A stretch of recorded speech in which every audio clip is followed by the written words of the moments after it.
What's up guys, my name is Zero Heroes and welcome back to more Gates of Hell, and today we're going to be looking at another tutorial how to, and this time we're going to be looking at how to use an officer, or why an officer is severely underrated and is probably one of the most effective units in the game, and players don't actually use them a lot. So today I'm going to explain one particular tool that really changes the tide of the game, and especially at the start of the game, on this one tool that an officer uses, and also why why you should be using them in the first place at all. So without further ado, let's get straight into it. Just before we do that, guys, if you're new to the channel, then make sure you do subscribe, hit that like button, and if you do want to see more content like this, then of course let me know in the comments down below. But without further ado, let's just get straight into it. So this is your officer right. Oh, that is not your officer. This is your officer right here. You can tell the clothes are slightly different, as you can tell from the normal infantry, and you can tell by the uniform that, you know, it is completely different. And also with the inventory, the guns that he has and all that. So you have the wee small pistol that an officer usually carries, and you also have an MP40. I believe it's an MP40. Yup. I don't ever remember an officer carrying an MP40. I think it was mainly just pistols. But let me know if officers did actually carry like main submachine guns. But I'm pretty sure they just carried pistols. But one of the main tools that will help you turn the tide at the very start of the battle with an officer is the binoculars. If I can show you. Binoculars right here. So the reason why binoculars are probably one of the most useful assets to an officer, and probably one of the most important, is because it will help you get an early spot when it comes to the enemy capping a circle, let's say over in this B area. So as you can see, that the normal detection range for soldiers is something like this, but because I have like an officer and 2 squads, it's slightly bigger.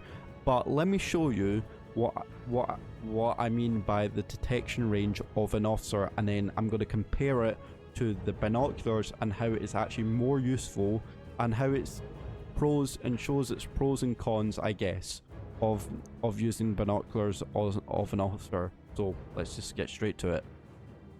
So as you can see, that this is you can see kind of like there's a wee cut off point between like my soldiers back here and the officer. So as you see, that this viewpoint here, this large light up circle here, is the normal range, is a normal visual detection range for any soldier. The officer, I don't think, has any, you know, greater view range without the binoculars than a regular soldier.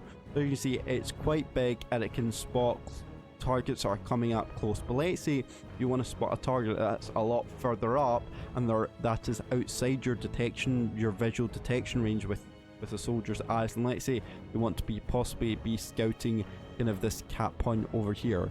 So as you can also see it on the map as well, if you can also kind of see it on the mini map to the left. So what you want to do is get out your binoculars, which is down in the bottom left.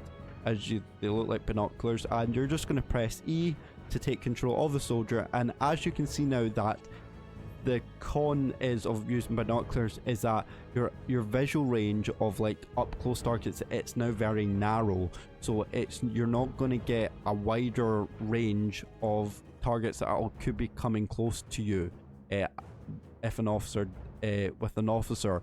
But if you do use, but let's say you want to spot targets that are a lot further away and are kind of outside the normal vision detection range. So if you use the binoculars, as you can see, again, depending on the terrain, because the cursor can be a wee bit funny, but you can actually spot targets that are all the way up to kind of this wee grass area. Now if you click off E, as you can see, the detection range for this only goes up to about this bush right here. But if you use the binoculars, as you can see, it spreads out all the way up to like near this cap point over here. But if you want to get in the cap point, then you might have to kind of move your soldiers again, depending on the terrain, because remember, this is kind of like a hill. So when you kind of get down to eye level of an officer, he won't be able to see the binoculars, he won't be able to see through it. But you can Yeah, and it also has a max range of 251, so you can't go anything beyond that. So again, but it shows that it's a lot better than just the normal detection range of a normal soldier, and it has its great benefits of just scouting out early and spotting the enemy once they get into cap. So that can be like a tank, it can be a sniper, it can be just a regular soldier, it could be anything. It can, I think snipers are probably a wee bit more harder because, you know, it is you know, it's, you know, they're snipers, you know, they're meant to hide, you know, with their camouflage. But with them, but when you use binoculars, it makes it gives you an idea of what's in the cap circle. So as you can see here, that oh, you have to try and get it again perfect on. It is a wee bit funny, so you're gonna have to again move your soldier, but as you can see that it is in a circle, so it's not going to cover, you know, the whole area, but it'll give you a large area to scout out this capture point right in front of you.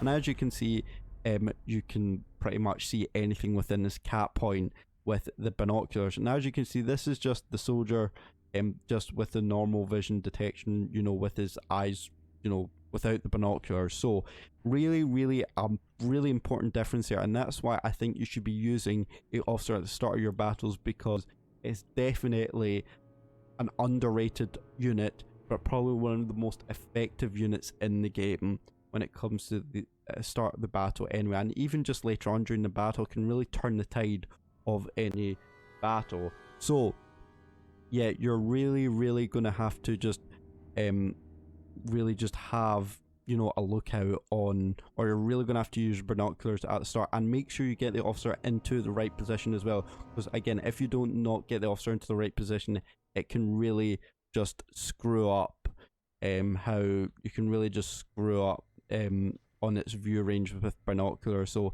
you're really gonna have to get it into the right area. So as you can see, I'm fully just spotting out that that cap circle right there. But there we go, guys. That is how you use probably one of the most underrated units in the game, and turn them into a real just a superpower unit at the start of the game. So if you guys did like this video, then make sure you leave a like, and yeah, thank you so much for watching. Again, if you would like to see more units that are maybe underrated or overrated and its pros and cons, then let me know if you'd like to see more of that. But other than that, guys, I'd like to say thank you so much for watching and our support, and I will see you in the next video. See you later, and goodbye.